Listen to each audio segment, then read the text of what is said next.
Strikes on Iran's nuclear sites had limited impact. He says the damage set back Iran's program by several years rather than a few months. Simone Ledeen joins in now, the former Deputy Assistant Secretary of Defense for the Middle East in the first Trump administration. What do you take away from both the commentary in the leaked report and the pushback from Trump and others at the White House? Well, the commentary in the leaked report really reflects the fact that it was a very early initial assessment, not based on a huge body of reporting because it wasn't yet available. So normally in these circumstances, and in my experience, you sort of discount first reports. First assessments are normally not accurate, especially in a wartime environment.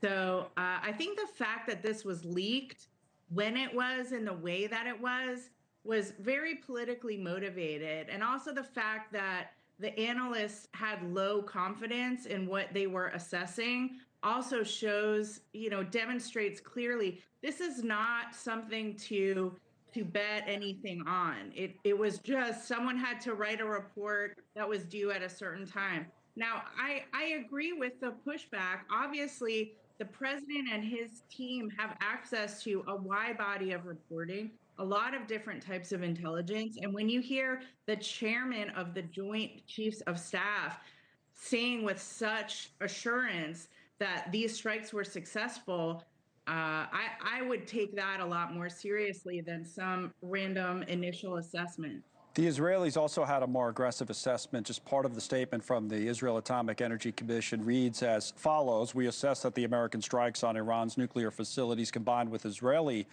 strikes on other elements of Iran's nuclear program has set back Iran's ability to develop nuclear weapons by many years.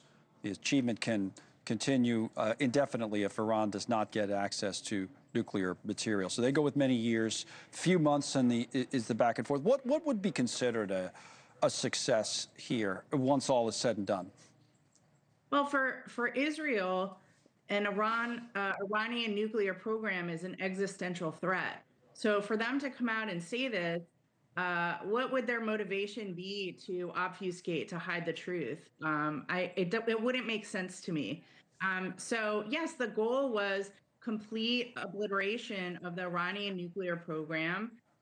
It appears as though that was successful. Also, given the ordinance that was dropped, given where it was dropped, I believe those reports, and that was the goal of the operation. That's what I'm saying. What would be considered a success? I mean, how would you characterize a success? In other words, if it's a year or 2 years setback by the analyst's take, is that what you're looking for? Does that give us the time to negotiate the right agreement? If there's uranium missing, which there reportedly is, does that factor into it? Well, if you've destroyed a facility that is so deep underground where this material was stored, and it was destroyed in such a way that you have all this concrete that's collapsed on top of it, that's, what capability does Iran have left to access that material, to produce more material, to weaponize it? And also, who are they going to use to do that? As Israel has assassinated most of the Iranian nuclear scientists. All right, So Simone. No, go ahead. Finish that thought. I'm sorry. I was just going to say, I think you have to look at the Iranian nuclear program in its entirety and see all the different elements that have been destroyed. It's not like they're going to be able to pick up tomorrow and start, reconstructing everything. Simone Ledeen, thank you, Simone. Appreciate all your time once again. Now, our next